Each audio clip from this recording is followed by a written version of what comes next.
Hello and welcome to another episode of Fantasy Life. Today, I made a mistake with my recording, and all the audio is very low in volume, and I can't fix it. So you get a voiceover for the entire video, I guess, which is fine. No, that's great. I love it here. But yeah, so today we will be doing more of the plot, a continuation from yesterday's episode. If you haven't watched that, go ahead and watch that video. It was pretty good. Actually, it wasn't the greatest, but I worked really hard on the thumbnail. So, what was I saying? Okay, as you can see, we're talking to Ahab here. He's talking to his dead wife, so we rudely interrupt his mourning and his spending quality time with his deceased lover. But no, Butterfly's right. We should just barge in on his conversation with no respect for him or his time. That's great. Love that. I'm obviously not gonna do the voices because I just don't want to. After a while, even in my original recording, I got very tired of doing the voices over and over again. Um, but yeah, definitely next episode I'll be doing the voices if my audio works again. So, there's not much to talk about here. Hob and Butterfly are just having a conversation, leaving me out as always, just because I don't talk. That's a bit unfair. But yeah, they're just talking. Um, How's basically like, you gotta be more chill. Don't worry about grammar and stuff. And Butterfly's like, yeah, I don't know. This is just for me. And it's like, okay, well, now I'm worried about my daughter and talking to my deceased wife about my daughter.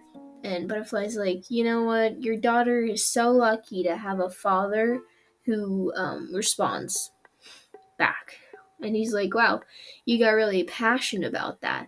And she's like, well, I mean, who doesn't want a father that's there for you? So yeah, again, not much importance in the story. However, um, yeah, there's not much. So instead, I think I'll be talking about the new Fantasy Life the Girl Who Steals Time, that is going to be coming out in, let me check, watch, a month and a half from now. So, as recording of this video, um, so yeah, that's basically it. So, I have the extended playthrough of Fantasy Life I that they released like a couple of days ago. And so I'm just kind of rewatching that, trying to pick up on everything I see. Um, which is nice because like so far all I've seen is they've added like really cool new biomes and regions that we can explore. Uh like there's a fire biome, there seem to be cherry blossoms. I'm not and then the map is like in the shape of a dragon, which is kind of cool. Like you can see it as the main characters are like free falling. I might insert a clip. I might not. You probably are just gonna get this beautiful exchange between Ahab and Butterfly, and then also probably Olivia, because it's gonna bleed into that. But yeah. So I'm seeing it. I'm watching it, and the trees are back. You know those adorable trees that did that dance? If you don't know what I'm talking about, chapter it's in one of the episodes I did previously. So if you want to see those dancing trees, you should go watch that video. I don't know which one it is, but maybe I'll tell you later. But yeah, the fire biome looks kind of sick. Like it's on like an active volcano. There's a giant fire dragon, and looks like there's fire dogs, or maybe they're lizards. Oh, Back to the thing. We're also looking for treasure. We're also looking for treasure in this episode. I feel like I forgot to mention that. Did I forget to mention that? We're looking for treasure in this episode. Okay, back to Fantasy Life I. Um, mm-mm.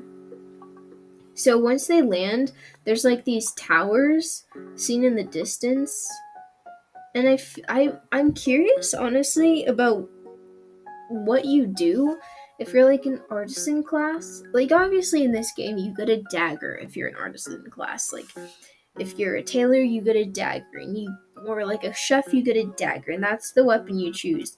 But like I feel like it's a little unfair because if you chose like a paladin, then what, you get like a sword and that deals greater damage. So, and I'm curious about how we do artisan crafts because right now it kind of just looks like we land in a desert and we're kind of just meant to fend for ourselves. Which, whatever. Um, yeah, but it looks cool, and I'm honestly really excited because it's gonna be released on the Switch, but it's also going to be released on like a PC or the Xbox, which is nice because that means it's going to be better graphics. And like not to dog on the 3DS graphics, but you know, it's over it's over a decade old, maybe longer. I want to say 2 decades, but I don't think that's true at all. That's not true at all. It's over a decade old, so it makes sense that the graphics are a bit eh. Um, But the weird eye thing is kind of strange. I need to not move my mic. The weird eye thing is kind of interesting. I don't know what it's saying because it's in Japanese, and I don't feel like I should bother translating it because that also just kind of feels like spoilers. But it's interesting. It kind of feels like Breath Breath of the Wild Zelda. Um, so that's nice. And then there's a weird treasure chest, but I don't think that's important. But you get a ride. No, there's a weird mage. Sorry, that was rude. It's not a weird mage. It's just a wizard character that you see. And I don't know why. Honestly, the because it's in Japanese and I don't know Japanese that well. I know some. I know some. But I can't read it.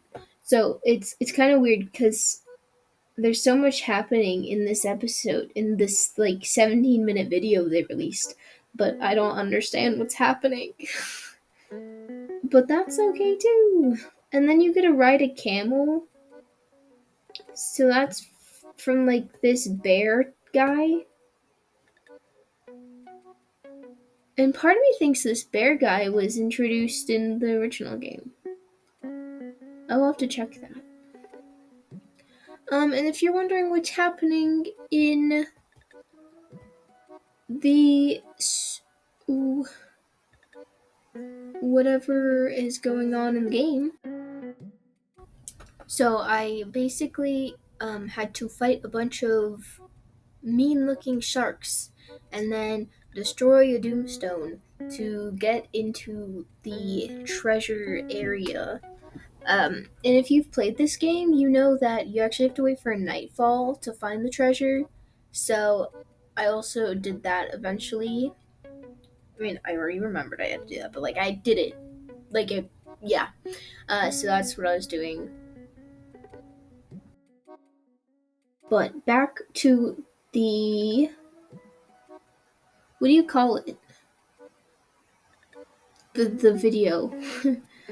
What I found the most interesting was um those that weird those weird pieces of furniture you found in the ruins. I guess this is spoilers for the game, so I'll put a spoiler warning before this, but like who are these characters? What are they? How did they turn into furniture? And why are they suddenly human? But it's so weird. And there's suddenly a gate, and oh, here it is. Oh my gosh, wait, I just realized. I just realized that, um, oh, I forgot her name. What's the princess's name? Laura? Cookie? Apple Pie? Gerboy? Gerboy's in the game. Because that hat that they show, I think, is the princess. Right? I guess I could translate it. Let me let me translate it. See what it says. Because tomboy cap. Yeah. Yeah, that's definitely the princess. Which is kind of cool. That means the princess is a returning character.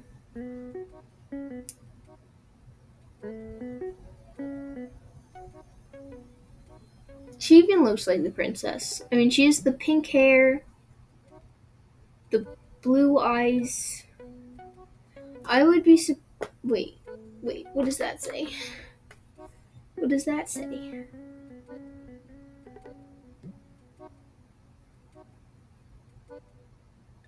Yeah, Laura.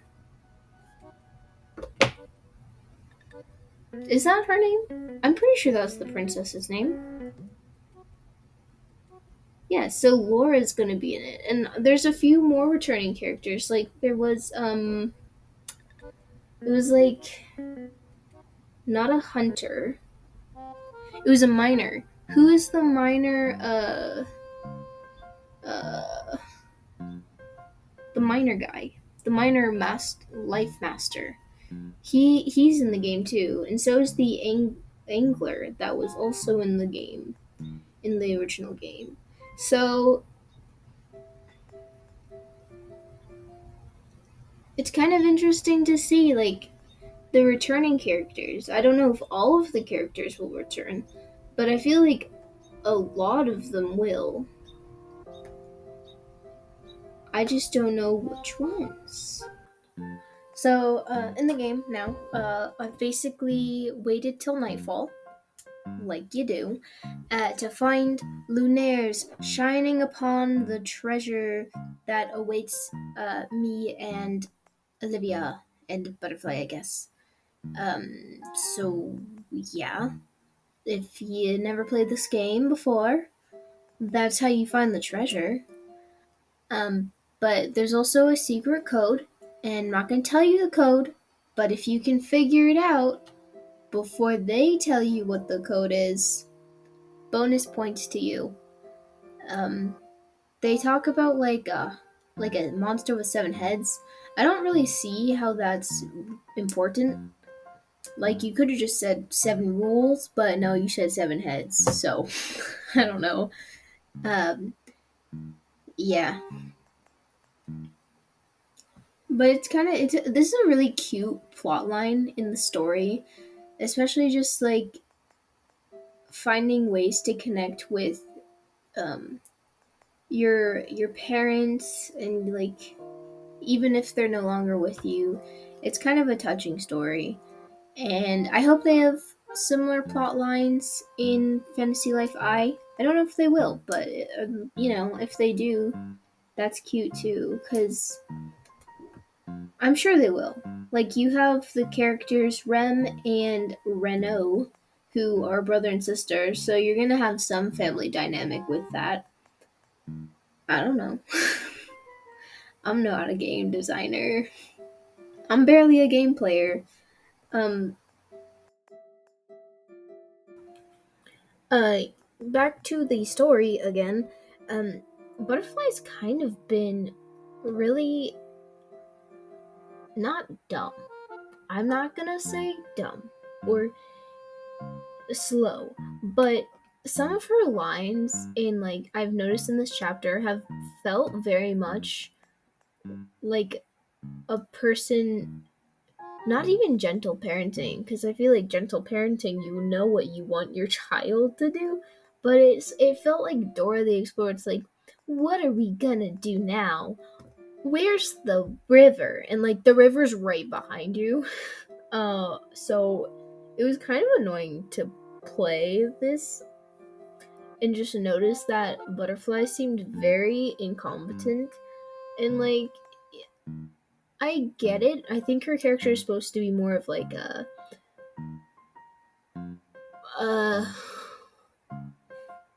sheltered kind of character. Like she's never really left her home, which is on another space body, I guess. So it makes sense that she's a little slow sometimes, but it's like, Butterfly, really? Like there was one point in the game that I was playing this, and I don't think we've come up to it yet, but she's like, what's Al Magique? And it's like, Butterfly, the king talked about this yesterday in a meeting with us. Like, yesterday. It wasn't even like a while ago. It wasn't a month ago. It was like 2 days ago in game time, 1 day ago my time. So I know for a fact that you can remember Al Magique if the king of not Riveria, Castel says, hey, we have two neighboring kingdoms, Port Puerto and Al Magique. You can't just like completely ignore one of them. I get it, it's for like plot, so like the players, like, oh right, Al Magique exists. But again, she didn't have to say it as if she's never heard the name before, because she has. She's heard the name several times, especially since like one of the mercenary quests, one of the masters of the mercenaries lives in Al Magique, so he's mentioned it. So it just bothers me that like sometimes Butterfly seems so slow to pick up on things. And I hope that she gets smarter and she reads books. I know she's Butterfly, she can't turn the pages, but it's not like she ever leaves my side. I could turn the pages for her so she could learn how to read. Anyways, that was a little tangent I didn't need to go on. Another quick update about what's happening. Um, Lady Olivia, Lady Olivia the pirate, is now getting approval from her father.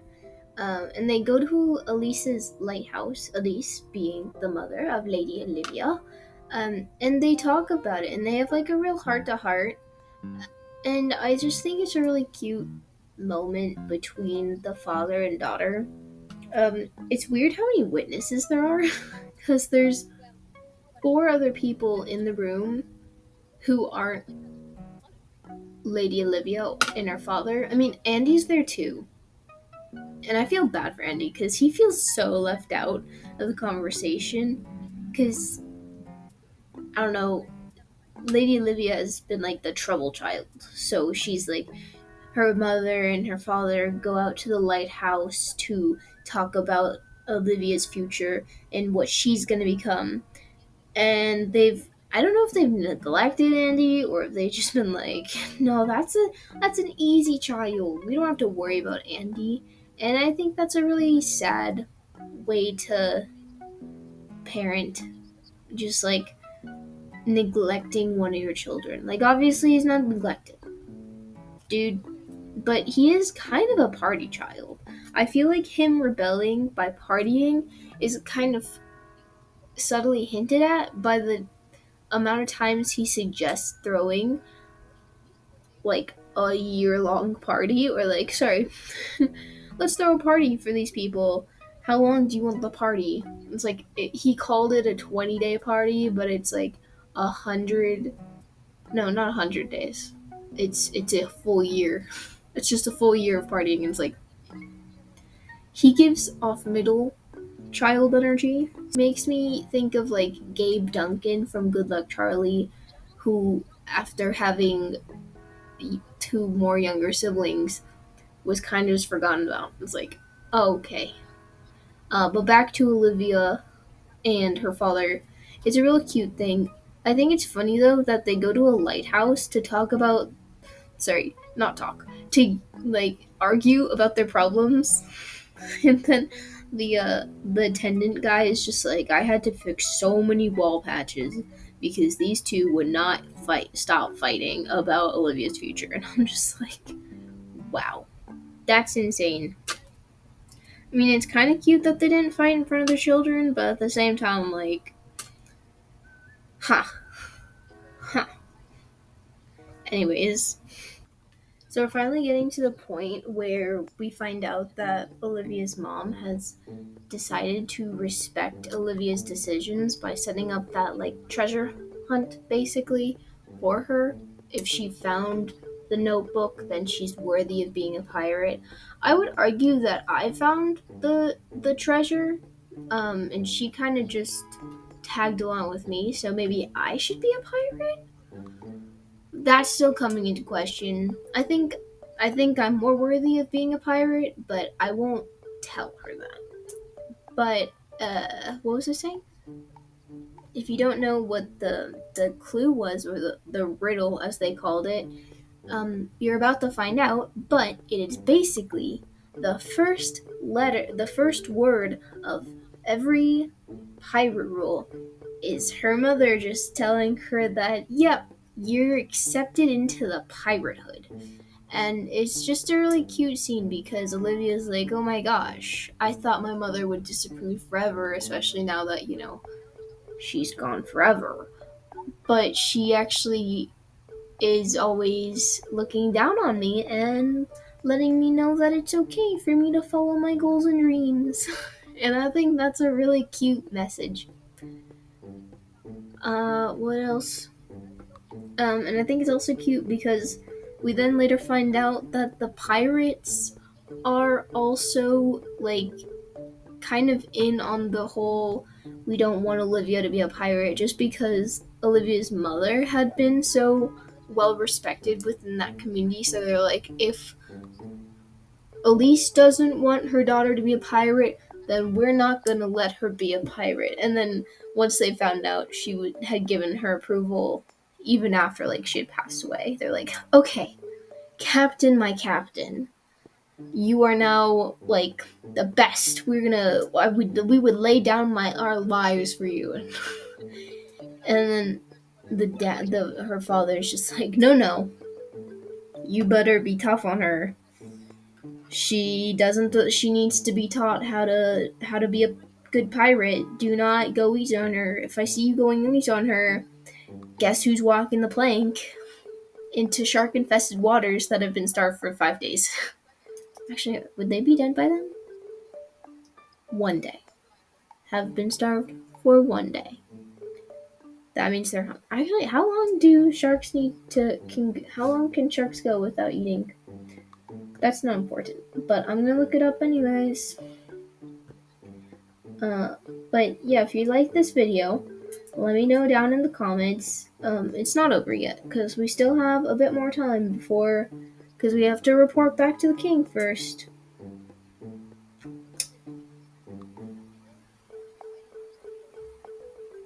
Oh, never mind. Sharks can go extended periods without eating. Some species are capable of going for weeks, months, or even a year without eating. So you know what? These sharks, they start for a year. If you ever go easy on my daughter when she's trying to learn how to be a swashbuckling, knife, sword fighting, pirating, treasure hunting pirate. Anyways, I feel like I went on a tangent there. But yeah, so after that, we just need to go back to King Eric and report to him. So we report that we have retrieved the goddess anchor, which the pirates have been keeping safe for generations, which is so nice to hear and see. And we are properly rewarded with 5,000 dosh. And King Eric says that we have to spend it within the within Castell because he doesn't want the other economies to be thriving as much as Castell. So we'll see what I do with that money. And then we just get showered with praise by the princess, who we've already said is going to be in the next game. And then Hughes also showers us with praise. It's in his own little subtle way, and yeah. And then King Eric thanks us. I feel like he's a pretty apathetic dude to my and Butterfly struggles because we had to fight some sharks and we had to face pirates. So I felt like we were kind of underappreciated by King Eric. The other two did appreciate us, and you know what? I respect that. And I think Laura's going to be a great princess. Although, now that I think about it, will she be a princess in the next one? On that note, that's going to be the end of today's video. Anyways, thank you so much for watching. I hope you have an amazing, brilliant, fantabulous, stupendous day, night, evening, afternoon. Yeah. Goodbye.